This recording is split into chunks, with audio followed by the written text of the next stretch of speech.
మాన్యువల్గానే erection చేసాం. మళ్ళా 2009లో floods వచ్చినప్పుడు ఎఫ్ఆర్ఎల్ మీద 9 అడుగులు ఫ్లడ్ వచ్చింది. గేట్లు 1.13 lakhs క్యూసెక్స్ ఒక డిశ్చార్జ్ అయితే ఒక గేట్కి మనం 178% డిశ్చార్జ్ చేసినప్పుడు పంచిపూల్ ఫార్మ్ అయింది కింద. అప్పటి నుంచి గేట్లు పెయింట్ కొట్టారు. ఆ పెయింట్ కూడా 2010లో జరిగింది. 2010 నుంచి ఇప్పటి వరకు పెయింట్ జరగలేదు.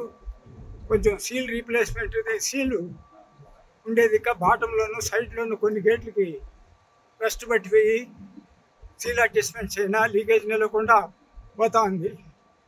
యాజ్ పర్ ఇంటర్నేషనల్ కోడ్స్ ఈ గేట్కి 10 litres 1 metre length of seal leakage permissible.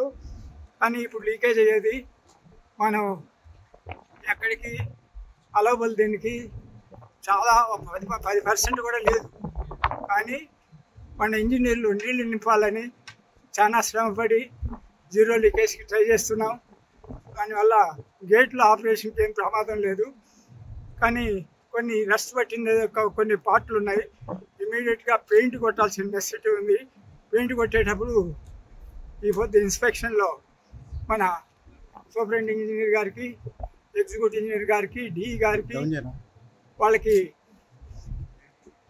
ఎక్కడెక్కడ రిపేర్ చేసి ఎలా పెయింట్ కొట్టాలి, ఎలా స్ట్రెంగ్తెన్ చేయాలి అని చెప్పడం జరిగింది.